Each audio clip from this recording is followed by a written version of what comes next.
Kadang-kadang ada orang ketika mereka diet tujuannya supaya kolesterolnya turun. Begitu kolesterol turun sekali, ini cirinya. Kalau kolesterol terlalu rendah, kita akan sering menggigil. Saya ulangi, kalau kolesterol kita terlalu rendah, kita sering menggigil. Bagaimana ngetesnya kolesterol itu tinggi atau rendah kalau tanpa uji lab? Kalau masuk di ruangan ber-AC, kalau kita bisa di suhu 25 derajat Celcius, bisa tidur tanpa selimut, bisa tidur tanpa kedinginan, itu berarti kolesterol kita normal. Tetapi ketika kolesterol kita tinggi, kita minta suhu lebih dingin lagi baru bisa tidur. Jadi kadang-kadang ada orang tidak bisa tidur kalau tidak pakai kipas angin, tidak bisa tidur kalau tidak buka baju. Itu sudah salah satu ciri kolesterolnya dia pasti tinggi. Ini saya ajari ngecek kolesterol tanpa uji lab. Tetapi ketika jenengan tanpa pakai apa-apa tapi pagi-pagi menggigil kedinginan, karena suhu sebenarnya biasa saja, itu sebenarnya kolesterol sudah normal. Tapi dampak sakit dari kolesterol itu bisa macam-macam. Gara-gara kolesterol bisa ke jantung. Gara-gara kolesterol bisa tensi menjadi tinggi, tekanan darah menjadi tinggi. Terus yang ketiga, gara-gara kolesterol kita itu bisa sakit asam urat. Asam urat, kolesterol, mah, itu penyakit sepele. Tapi saya katakan jujur, 3 penyakit ini tidak ada obatnya. Saya ulangi, 3 penyakit ini sampai hari ini kalau jenengan pakai obat medis, ini tidak ada obatnya. Karena itu saya selalu bilang kita harus hidup sehat di sini. Jenengan kalau mendengarkan saya waktu di radio, saya selalu tekankan untuk GHS, gaya hidup sehat. Kenapa kok ini penting sekali? Sekali orang kena kolesterol, seumur hidup dia terikat dengan obat. Sekali orang kena asam urat, seumur hidup dia butuh obat. Nah, karena itu mari betul-betul diperhatikan supaya ini betul-betul lebih pas seperti itu ya. Bagaimana cara mengatasi kolesterol? Yang pertama, yang tidak boleh dimakan kalau kita kena kolesterol adalah yang berlemak.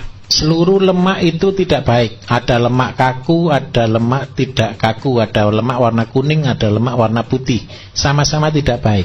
Satu-satunya lemak di dunia yang menyehatkan itu lemaknya ikan. Lemak ikan itu adalah lemak yang tidak jahat, tapi itu yang dibutuhkan oleh tubuh. Lemak ikan itu nanti mengandung omega 3 dan omega 7 dan omega 9. Itu ada di lemak ikan. Tetapi kalau lemak-lemak binatang di darat, seperti lemaknya ayam, lemaknya kambing, lemaknya sapi, itu semua adalah racun. Jadi minta tolong kalau beli bakso, kalau bapak ibu mau jual bakso, kalau mau betul-betul niat ingsun untuk betul-betul cari barokah, untuk nolong orang, kalau masak apa-apa lemaknya dibuang saja. Lupa enaknya itu di lemak, ya enaknya di mulut tapi penyakitnya seumur hidup. Betul kan ya? Enak di mulut, betul. Waktu makan tuh enak. Apalagi kalau bakso ada lemaknya mengkilat timbul-timbul begitu toh. Nikmat sekali. Tapi ingat baik-baik, nikmatnya cuma hari itu, tapi nanti sakitnya seumur hidup. Pilih mana? Karena itu saya nyatakan pilih yang sehat. Nah, jadi hindari lemak. Terus yang kedua, minyak. Minyak kita, ya ini sedih saya sebenarnya. Kita Indonesia ini sangat tergantung dengan minyak. Karena apa? Memang makanan yang digoreng dengan minyak itu jauh lebih gurih daripada direbus ataupun dikukus ataupun dibakar. Tetapi ini triknya supaya kita tetap bisa menggoreng tapi tetap sehat. Jadi kalau menggoreng sesuatu harus sekali pakai. Kenapa kok sekali pakai? Saya kasih tahu Bapak Ibu cara membuatnya minyak. Minyak yang kita konsumsi hari ini adalah minyak-minyak dari kelapa sawit. Minyak dari kelapa sawit itu minta maaf, saya kasih tahu ya, bukan dari kelapanya. Bukan dari, kalau kelapa itu kan ada sabut, ada batok, ada kelapa, betul ya? Bukan dari kelapa itu. Minyak kelapa sawit yang paling banyak sekarang ini dari janjangnya kelapa sawit. Sabut dan tali benang apa janjang.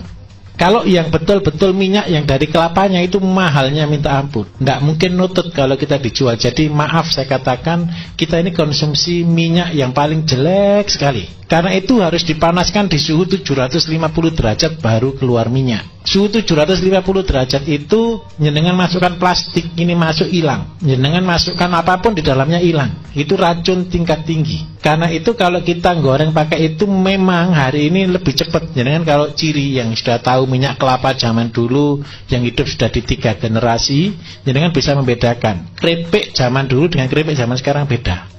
Keripik zaman sekarang itu jauh lebih renyah dibanding dengan yang dulu. Kenapa kok bisa seperti itu? Karena minyaknya yang kita pakai ini minyak pemanasan tingkat tinggi 750 derajat. Kalau jenengan buat minyak kelapa sendiri itu suhunya maksimal cuma 200 derajat Celcius. Nah, apa yang terjadi ketika orang mengkonsumsi minyak dengan suhu tingkat tinggi? Yang pertama, penyakit kanker banyak, kolesterol pasti banyak. Bagaimana caranya aman? Kalau goreng sekali saja buang. Jadi goreng sekali saja buang itu bukan berarti sekali goreng langsung selesai, enggak. Kalau goreng jangan terlalu banyak minyaknya, begitu sudah selesai goreng langsung dibuang. Jangan sudah minyak itu sudah tidak sehat, jangan pakai minyak yang banyak, gorengnya berulang, yang sekarang dipanaskan, besok disimpan, disaring lagi, dipakai masak lagi, terus seperti itu. Jauh dengan cara seperti ini jangan kena sakit yang macam-macam. Pasti yang jelas kolesterol.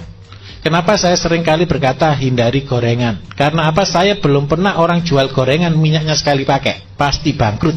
Betul? Karena itu ya minta maaf, saya harus ngomong jujur di atas benar. Jadi itu kenapa saya tidak setuju dengan gorengan. Terus yang ketiga, hindari kerupuk. Kenapa kok kerupuk? Kerupuk itu bahannya cuma ada 3, saudara, yang paling penting. Ada tepung, ada minta maaf, ada penyedap, ada garam. Terus yang ketiga digoreng pakai minyak. Nah, minyak aja sudah sumbernya penyakit, ditambah garam dan penyedap. Ini juga sumbernya penyakit. Karena itu ya memang enak. Baru di Jawa ini loh saudara, kita bisa makan ikan kerupuk. Yang hebat lagi satu, saya di pulau-pulau seluruh Indonesia saya sudah datangi, hanya orang Jawa yang makan kerupuk. Ini konyol. Udah enak, memang enak. Di luar Jawa tidak ada ikan kerupuk. Ikan itu ikan laut kan gitu toh. Hanya di Jawa ini ada ikan tempe dan ikan kerupuk. Duh, iya, ikan tahu. Bukan saya anti kerupuk, tidak.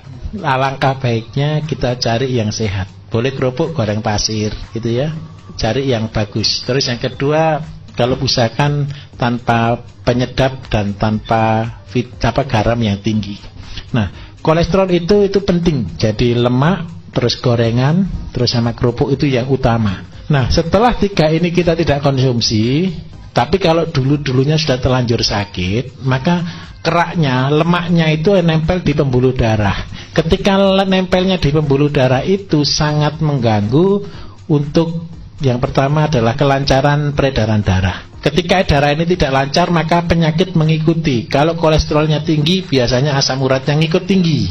Kalau sudah asam urat dan kolesterol tinggi, maka tensinya ikut tinggi. Setelah tensinya ikut tinggi, tahu-tahu jadi stroke. Nah, kalau sudah terlanjur seperti itu, bagaimana cara mengobatinya? Yang pertama, kita harus banyak minum air putih.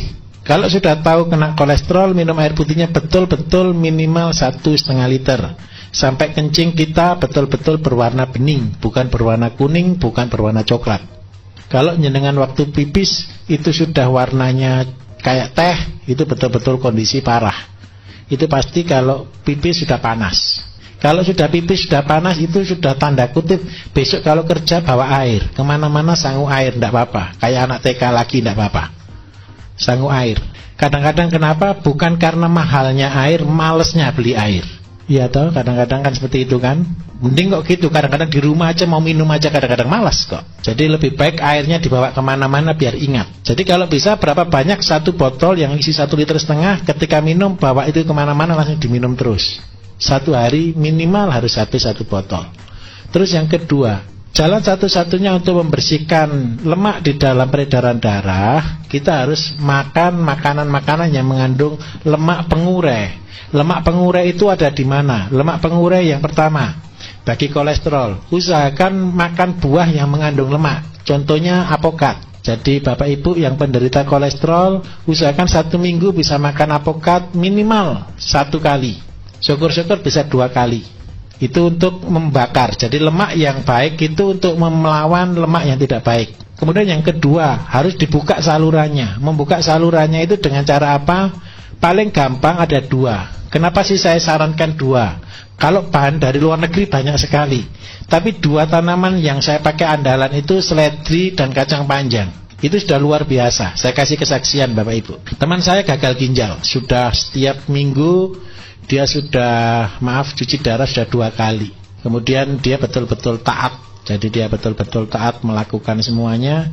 Terus saya resume, saya kasih petunjuk untuk dia pakai 1 hari 1 ikat seledri diminum 1 hari. 1 hari. Jadi dalam waktu 6 bulan dia sudah lepas dari cuci darah. Sama makan sukun. Itu sepele. Mungkin Bapak Ibu sudah sering kali dengar ini. Cuman satu kadang-kadang tidak taatnya itu loh. Ketika jenengan taat, saya yakin pasti berhasil. Dan harusnya ketika jenengan mengikuti apa yang saya ajarkan di radio, semuanya sudah pinter semua. Jadi minta maaf, jangan jadi dukun tapi jangan jadi dukun, jadilah manusia sehat. Jadi kan semua resep kan ada di sana. Itu tadi. Jadi seledri dan kacang panjang. Apa cirinya? Seledri itu bentuknya pipa, kacang panjang itu bentuknya otot. Jadi kacang panjang itu adalah nutrisinya otot, seledri itu untuk membuka saluran di pembuluh darah. Itu caranya kalau kita menganalisa satu bahan. Ngerti nggih? Seledri kan kayak pipa toh? Itu memperlancar peredaran darah. Jadi jenengan kalau punya bahan macam-macam silakan berkreasi, tidak apa-apa. Oh ini bentuknya kayak otak, oh ini bentuknya kayak hati, oh ini bentuknya kayak pankreas atau kayak empedu, kayak lambung. Silakan boleh berkreasi. Itu caranya seperti itu. Nah, tinggal sekarang nutrisinya untuk otot. Otot itu neuro, saraf itu otot itu digerakkan oleh saraf. Saraf itu neuro ya, neuro ada makanannya sendiri. Apakah makanan saraf? Makanan saraf itu adalah vitamin B1, B6, dan B12. Itu adalah makanan saraf. Makanan saraf yang paling bagus ada di mana? Makanan saraf itu kalau kita beli vitamin B1, B6, B12 itu mahal.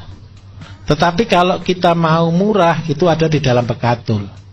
Kenapa saya sarankan mesti pakai bekatul, mesti pakai tajin? Karena apa? Disitulah makanan saraf kita. Jadi kalau saraf kita digelontor, dibersihkan, tapi dia tidak ada makanannya, lama untuk koneknya, lama untuk pemulihannya. Nah itu caranya. Jadi sudah jelas kira-kira? Sangat jelas.